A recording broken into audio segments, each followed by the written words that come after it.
कराची की अदालत रोड हादसे केस में गिरफ़्तार औरत के रिमांड ते जेल माणे छॾियो। कारसाज़ रोड ते पीउ ऐं धीउ खे गाॾीअ जो टक्कर हणी मारींदड़ जवाबदार औरत नताशा खे सिटी कोर्ट पहुचायो वियो। हादसे में ज़ख़्मी थियल शहरी शेन एलेक्जेंडर बि लठ जे सहारे ते अदालत पहुतो। केस जो फरियादी इम्तियाज़ आरिफ बि वकील समेत अदालत में पेश थियो। हादसे में मोटरसाइकिल सवार पीउ ऐं धीउ गाॾी जो टक्कर लॻण सबबि फ़ौत ऐं 5 ॼणा ज़ख़्मी थी पिया हुआ।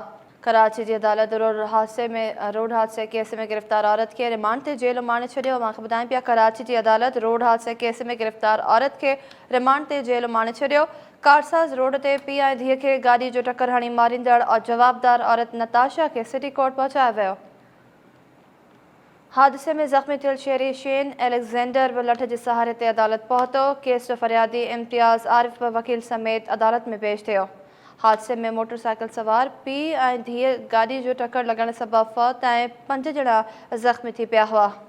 कराची की अदालत रोड हादसे केस में गिरफ़्तार औरत के रिमांड ते जेल माणे छॾियो। कारसाज़ रोड ते पीउ ऐं धीउ खे गाॾी जो टक्कर हणी मारींदड़ जवाबदार औरत नताशा के सिटी कोर्ट पहुचायो वियो।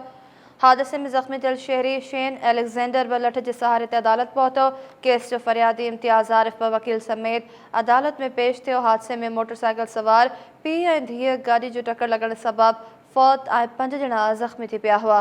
कराची की अदालत रोड हादसे केस में गिरफ़्तार औरत के रिमांड ते जेल माणे छॾियो। ॿुधाइनि पिया कारसाज़ रोड ते पीउ ऐं धीउ खे गाॾी जो टक्कर हणी मारींदड़ जवाबदार औरत नताशा के सिटी कोर्ट पहुचायो वियो। ब्रेकिंग न्यूज़ वाते पहुचाइनि पिया। हादसे में ज़ख़्मी थियल शहरी शेन एलेक्जेंडर बि लठ जे सहारे ते अदालत पहुतो। केस जो फरियादी इम्तियाज़ आरिफ बि वकील समेत अदालत में पेश थियो। हादसे में मोटरसाइकिल सवार पीउ ऐं धीउ गाॾी जो टक्कर लॻण सबबि फ़ौत ऐं 5 ॼणा ज़ख़्मी थी पिया हुआ। कराची की अदालत रोड हादसे केस में गिरफ़्तार औरत के रिमांड ते जेल माणे छॾियो। अहम ख़बर वाते पहुचाइनि पिया। कराची की अदालत रोड हादसे केस में गिरफ़्तार औरत के रिमांड ते जेल माणे छॾियो। कारसाज़ रोड ते पीउ ऐं धीउ खे गाॾी हणी टक्कर हणी मारींदड़ जवाबदार औरत नताशा के सिटी कोर्ट पहुचायो वियो।